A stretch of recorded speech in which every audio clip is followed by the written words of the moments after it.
तो अब हम एक दूसरे से मांगते थे, कोई भी नहीं देता था। तो इस किस्म के प्रॉब्लम्स आते थे।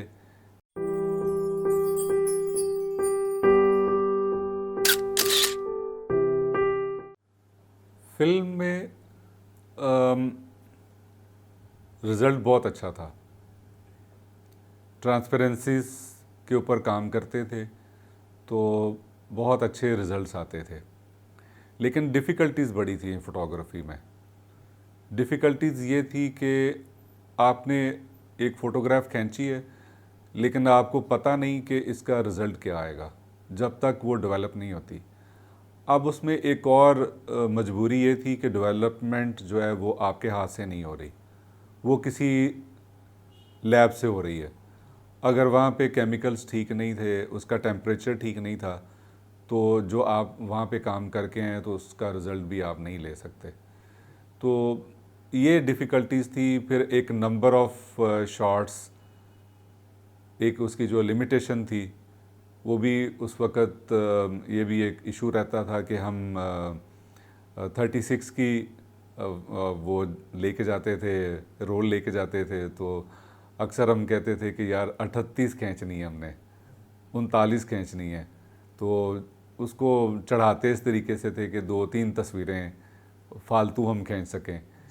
तो बड़े अजीबोगरीब वो इश्यूज़ थे। फिर उस मौके पे आप समझ लें कि पता भी नहीं चल रहा कि फ़ोटोग्राफ़ी हम ठीक कर रहे हैं या नहीं कर रहे, लाइट कंडीशंस हमें सपोर्ट कर रही हैं नहीं कर रही, कहीं कोई कास्ट तो नहीं आ गई, रिज़ल्ट नहीं समझ में आता था।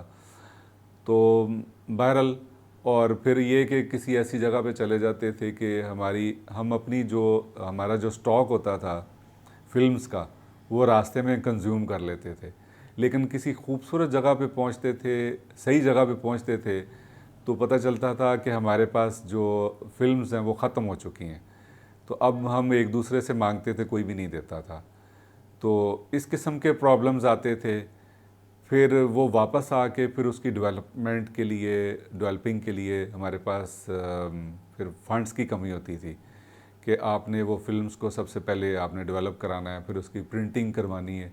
तो बड़े बहुत ज़्यादा इश्यूज़ थे। लेकिन जब ये डिजिटल आया तो हमने देखा कि एक तो फिल्म की जगह मेमोरी कार्ड ने ले ली।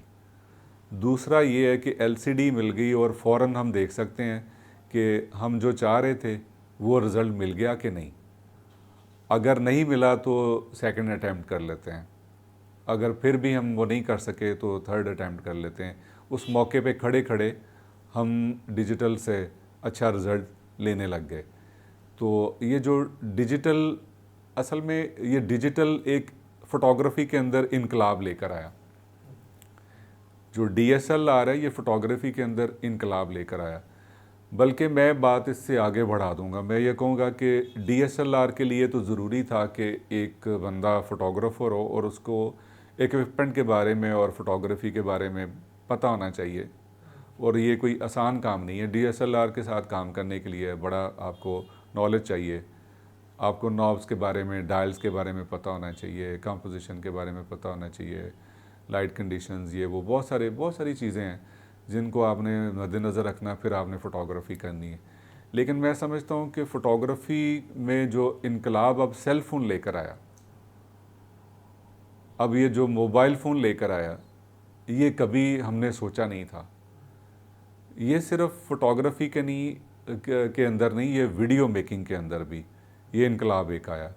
एक आम आदमी, बिल्कुल सादा सा बंदा जिसके पास जिसकी थोड़ी सी आमदनी होती है, वो अपने पैसे इकट्ठे करके तो वो कोशिश करता है कि उसको स्मार्टफ़ोन मिल जाए।